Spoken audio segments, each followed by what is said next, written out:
Laced Up Nation, what's really good, though? What is up, y'all? Wesley, what's up, dog? Yo, what's up? We got our boy Jon Dale here. Woo! What up? Laced Up Nation, what's really good, though? Bam! Hit all the notes, too. Hit all the notes. Yeah, let's go. All right. So, Jon Dale, you're here with us today. Obviously, we don't have any live basketball nowadays to talk about. Any current events other than just Breaking my heart, man. yeah, other than just sad stuff. So we don't really want to focus on any of that. We thought, you kind of brought this idea up to us. Why don't we just do like a ranking of all the best players, right? Like that's a very very common thing to do. Even though it's common, though, it's going to be unique because I don't think anybody has ever heard publicly on YouTube, on Instagram, nothing, our opinions. Right? So, therefore, it is a unique thing. So, we're not going to do a top 10, like, all-time players. We're going to break it down by position. And I'm going to release these as best point guards, best shooting guards, small forward, whatever. So, we're going to start with the point guard position. Okay? And so, the way this is going to work right now is I'm going to list out my top 5. You're going to list out your top 5. And then we're just going to come at each other like, bro, you're dumb. Like, how come you left this dude off? I'm only here to make sure that y'all don't talk for 2 hours. Yeah, exactly. Mine are only Timberwolves players. Mine are only Bulls players, bro. I think your all-time team might be mine. Maybe, bro. Maybe just a little bit. And just to preface it a little bit, we're not doing our favorite players. We're not doing like who had like the most social impact. It's just who we think are the best 5 players. So. Just basketball, just hoops. Okay, so before we start every position, I'm just gonna ask you, Jon Dale, who's your favorite point guard, irrespective of if he's really good or if he's not good, whatever. Who's just your favorite all time? My favorite point guard of all time is Stephon Marbury. Woo! Wait, was this before or after he ate Vaseline? Remember when he was on this? Okay. Okay. Yeah. Like early on, back when he was playing with KG, and they were both like, big assassins, the kids out there. That's a solid pick, bro. Because I think people forget how good he actually was. Even on the Knicks in those first few years, so like I think like he got overshadowed by being like the guy that went to China first. And, yeah. Like, he like, couldn't hack it in the league, and then he dropped them like crappy ass shoes, and everyone was like, "What?" Hey, bro, those shoes were made for the people. They were only $16.99, and then he's like a legend in China. So I think he won overall. He made a great choice. I'm just saying, like it gets overshadowed, like how he like burst into the league. Yeah, for sure. Like, when I was following him up with basketball, I was like, yeah. So for me, dog, I like. So Wesley knows this. I have a bunch of jerseys, dog. Like, so I try to organize this with like wearing my favorite position for each favorite player for each position. So my favorite point guard of all time. Yes, I'm biased. Yes, all that. Whatever. I don't care. D Rose, just like he really like reinvigorated my love for basketball, especially because like the Bulls were like not that great for a long time. It was like I don't know, like that was my team, but like he came back. Man, D Rose, shout out, that's my boy. All right, so without further ado, let's get into these top 5s. Okay, so let me just run through my first top 5. Then I'm gonna let you go, and then the fun will commence. My top 5. Okay, I'm gonna go from 5 to 1. Okay. Number 5, I got Isaiah Thomas. Okay. Number 4, I got Jerry West. Okay. Number 3, I got Steph Curry. Oh no, this is James Harden. Steph Curry, bro. Chef Curry, whatever. Number 2, I got Oscar Robinson. And number 1, I think everybody knows, you got the Magic Man, Irvin Magic Johnson. Okay, go now. Let me hear your 5. My number 5 for me was Big O. Okay. Robinson. Okay. Yep. Number 4 was Zeke, Isaiah Thomas. Okay, cool. So fairly similar. Okay. Number 3 was Chef Curry with the sauce. Ooh, we're same position. Yep. And then I got number 2, most underrated player in NBA history, Chris Paul. Ooh. And it actually was clearly the same number one, Magic Johnson, that dude, best point guard of all time. Before I come at that CP3 position, I want to admire you for not picking John Stockton, because I also didn't pick John Stockton. And you know, obviously he has like the most assists by like a lot. I think it's like by 3,000. I think is the next person under him. And his steals is also way up there. And a lot of people, like if you go like, you know, doing research for this, looking at other lists, like a lot of people have him in the top 5. But I just feel like he wasn't, I don't know, man. There's something like when I watch his game, it's just like not, I don't know. I just don't feel like it's that great. Like he's just like a solid player. To me, he's right in, like if you put him like in that Isaiah Thomas, Big O, I think like Jason Kidd, Steve Nash, like that whole group kind of like blends together. So like I wouldn't like hate it if you like had him at 5 or something. But when people start talking about him as being the best or like one of the top 2 or 3, I'm like, no way, bro. Like, no way, not at all. I mean, well, it's like when your assists just get inherently boosted by playing with a dude that dropped 25 a game for like 15 years straight, like. Yeah, just like dumping the ball down low. Wesley, you want to go on your little rant about how the NBA storyteller convinced you he doesn't have his left hand? Like he does, like so, he physically does not have a left hand. There's a YouTuber named the NBA storyteller, and this dude like literally doesn't go outside. He just looks through thousands of hours of NBA footage. But he did this whole 15-minute video proving that John Stockton did not know how to dribble with his left hand or do anything with his left hand. No, he said he didn't have a left hand.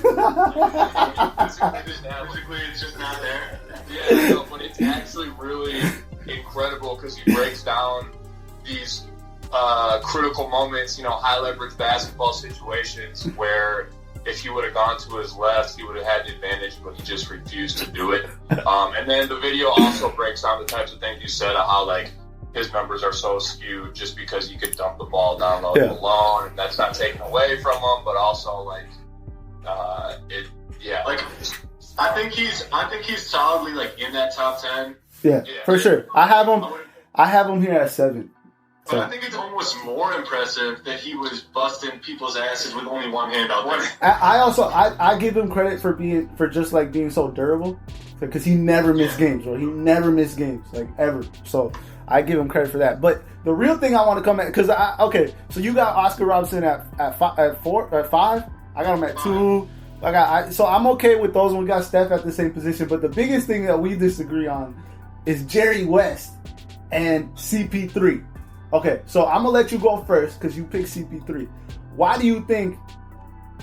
I know why CP3 is good. Don't get me wrong. I have him here at 6. Okay, so I have him like just outside my top 5. So I get that. I don't want to... But like, you had to have seen Jerry West. And maybe it's a fact that you may be putting Jerry West on the shooting guard. So maybe, I don't know if that's the case. But like, give me the case of CP3 over like Jerry West or even like all these other guys. I did not put Jerry West as a shooting guard. Okay. He's a point guard. Okay. He just didn't make my list. Okay. I've seen video of Jerry West playing. Mm-hmm. And you cannot convince me that he would be in the league if he played today. Okay. And you can't. And so like, even still adjusting for eras, like I'm fine to be like, where was he ranked like at his time? And he was like a top 5 MVP guy for like the prime of his career, 3-4 years, whatever. Yeah. One, there's a lot less players in the league. Okay. He played with some of the best players in the league at the time. True story. How many titles he won? He won 1 title. 1 title. When he was playing, it was... Chris Paul has many? How many? Okay, my bad. I'm going. Let me go. When he was Okay. playing, there was anywhere between like 11 and 15 teams in the league. Okay, yeah. So it's inherently easier to like get those titles. And he went 1 for like 11. And so you can say, oh, Chris Paul didn't ever win one. But if you look at Chris Paul's performances in the playoffs when they're losing, Blake was bad, or DeAndre was bad, or Chris Paul was injured. Like Chris Paul, when he's played in the playoffs, has been arguably the best playoff point guard of all time, even better than like a lot of Magic's years. It was just that he, at the wrong time, somebody else had their worst series ever, Blake a couple of times. He got injured in like 4 out of 5 in his prime. Like, if you go look at that, and then towards the end of that, he ran into like the Warriors juggernaut, which I think, in my opinion, estimation, is one of the top 2 or 3 best teams of all time. So I'm like, yeah, you can take away his titles and be like, oh, he doesn't have any titles, he never made a finals. It's like, I have a hard time like holding that against him. Okay. And he's been elite against all those teams, and it's either like Blake didn't show up or he didn't even play, and it's like, okay, well, if you get injured, like, yeah, you can take that away from him, but I don't really blame him or say that he was worse necessarily just because he couldn't get in the game. It wasn't like his injuries weren't serious. Like, I know that we like to give people props for playing through anything, but the same reason I'm not putting John Stockton up there because he never missed a game, I'm not taking Chris Paul out because he just happened to miss a couple of, like, his most high-leverage games, you know? Yeah. No, I feel you. Okay, so this is something that I'm always going to struggle with, right? And I think everybody struggles with doing this. Like, I don't know how to compare eras. Like, I don't know how to do it. Like, of course, there's less competition, and even if you want to say, like, okay, you still had good competition, overall, it was worse competition, right? But, like, at the same time, I'm going to hold that against him. Like, it's not his fault, right? Like, he was just born earlier, right? And Chris Paul was born later. I just think 27 points a game, bro? I think for Jerry West, for his career, and his best season, he averaged like 31. Here, I have it here. Hold on a second. Let me pull this up. I have it. The hard thing is those points per game. Yeah, so 27 points a game overall. Best season was 31 points, 8 rebounds, and 10 assists. Like, okay, I just feel like it does. So one, when you look back at stats, they don't have the per 100 possessions, and those games were like crazy fast paced. Okay. So when you look at it, it's the same as saying like Wilt Chamberlain. If you look just based on stats, Wilt Chamberlain is far and away the greatest center of all time. Like, far and away. Way better than Bill Russell, way better than Shaq. And I'm like, I've seen the video clips, like, he just, like, those games weren't the same. If you look at people's, like, shooting numbers, I think that's more telling than anything, because you can kind of look at it and be like, okay, what did Jerry West average for his career? 47% from the field. Yeah. They didn't have 3-pointers. Like, I don't know. But but if you look at true shooting percentage, they're like the same, right? So like they're like 0.03 true shooting percentage. So like it takes into account like the free throws and everything. So but like you said, there's no 3 point. So like that's a big factor into Chris Paul's true shooting percentage. That'll bring it down. So like I get that. Effective. I mean, Chris Paul is effective field goal percentage is higher. Yeah. And I just think that like to me, it's the fact that I saw Chris Paul. Yeah. And Yeah. For sure. I've never seen a single player play with Chris Paul and not be immediately better. Okay. Like that's also true. He's a bad fit with James Harden. Well, James Harden put up MVP numbers last year. Yeah. And the year before. He wasn't a good fit with Blake because Blake needed the ball, like to be up at the high post. Blake still had his career years with Chris Paul. Yeah. Every team that Chris Paul has ever been on, they've been elite defensively. Chris Paul might be the best defensive point guard of all time. Like, I would have him on my first team all defense for like 8 straight years. That's also true. I don't know how many he actually has, probably like 3 or 4, but yeah. He was like that to me is like when you can do everything and be somebody that has literally no flaws to their game, like there's nowhere that he can get beat off of. That to me, it like will trump all of the to me it's more of like the narrative thing of like, oh, he doesn't have a ring, he can't lead a team, blah blah blah. I'm like, I think that misses the greatness in between the lines of like these stories that journalists just have to like talk about something. And we do kind of the same thing where you get into a narrative and you think of a player in a certain way. And I just think that like Chris Paul's career is going to go down as one of those where when we look back, we're going to be like, damn, this dude was really, really good. And if you look at any advanced numbers, he's number 1 and like top 5 at any position in NBA history, playoffs and regular season. Man, look, like at the end of the day, I can't really argue with you because, like, for me, it was like super hard to bring, like, because to me, it was like a clear separation for the top 3 and then the next 3, and I didn't really know how to put it. So for me, in my opinion, I think Magic, Oscar Robertson, and Steph are different. Like, they're just completely different the way they, like, in my opinion. Then the next 3 guys to me, like, it was like Jerry West, Isaiah. I agree. Uh-huh. I actually agree because, like, Steph, he's unique. He's like hit one on his own. Like, almost hard to quantify. Magic, he's unique. He's like one on his own. I put like Chris Paul as like maybe not unique, but he can do the things that a traditional point guard can do, but he can do it better than all the rest of them. So this is the thing. Like, I it's hard for me to like come at you because I love CP3, right? Because like even you can ask like people who knew me back in the day when my boy was MVP. Okay, when my boy was MVP, it was the Olympics like the next year or the year before, whatever it was. And everybody was telling me like, oh yeah, you probably want D Rose to start, right? D Rose got to be the starter on the team. I was like, nah, bro. CP3 is the real point guard. Like he is the real point. He is like the prototypical point guard. I feel like more than probably anybody on this list. Like he's the perfect point guard. Answer me this. Go ahead. I think we're not actually too far apart. Yeah. If you have an all-star team, which like that's not how the NBA works. Okay. It's getting a little close to that, but like that's not how the NBA works. If you have an all-star team and you got one point guard to pick, I'm taking Chris Paul.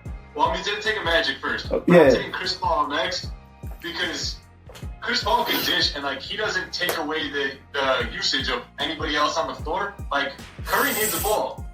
Like Isaiah needs the ball. Big O needs the ball.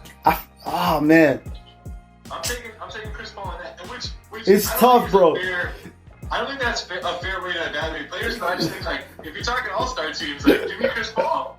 Man, I don't know. Like I feel you slowly convincing me that CP3 need to be up there, but I just look at the raw numbers that Jerry West was putting up, and I get it. We gotta. There's so many qualifiers, right, to everything. And I get it. We're gonna have more of these where I'm gonna be like just discounting the shit out of the old players. I watched that game and I'm like, you're right. I'm like, you're right a bit on that. Like, it's not fair to take away what those players did. But I'm like, if you're telling me that right now Chris Paul, if you dropped like modern day Chris Paul back in 1950, that he wouldn't burn all those white dudes, like. Okay, no, I get it, but like at this, it's like hard for me, like because then you know what that means. You know what that means? That means like the 7th player on the NBA right now would be like the best player in the NBA back then, right? Like you know what I'm saying? So like, okay, no, I'm saying okay, but then also I can't hold that against Elgin Baylor, right? Or like Jerry West. That's what I'm saying. So it's hard for me.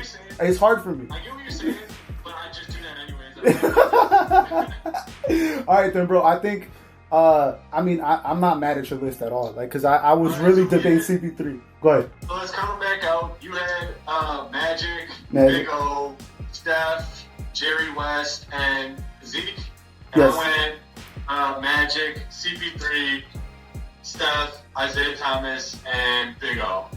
So I think it's pretty close still. Pretty close, but I definitely don't agree with CP being in front of Steph because I don't want to get. We could have had this whole conversation just about that comparison, but I just don't even want to. I don't even want to go there. Maybe in a few more years. Maybe in a few more years when Curry's career ends, it'll switch up there, but not right now. All right, guys. I'm gonna come in with my honorable mention. Yeah. Okay. Someone I thought could have been on both of your lists. I'm going to go with Booger McFarland, the new point guard from He Got Game, cousin of Jesus Shuttlesworth. Wait, isn't Booger McFarland the dude from ESPN? The football player? No, dude. It was his little cousin. Remember? No, I know what you're talking about. Remember? Denzel tells him he got taller. He acts like a little kid. He's like, what? Really? I got taller? Yeah. No, I remember that, but I don't remember his name. I didn't remember his name. He's my point guard honorable mention. All right.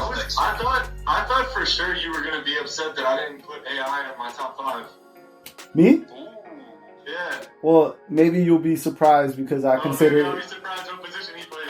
Exactly. Maybe you'll be surprised what position he plays. Exactly. Fair. All right, y'all. Well, that's the point guard top 5. We're gonna move right along. We got more episodes coming out with the breakdown at the other positions. So thanks y'all for tuning into this one, and we'll catch you at the shooting guard one. Shout out Pete. Be easy.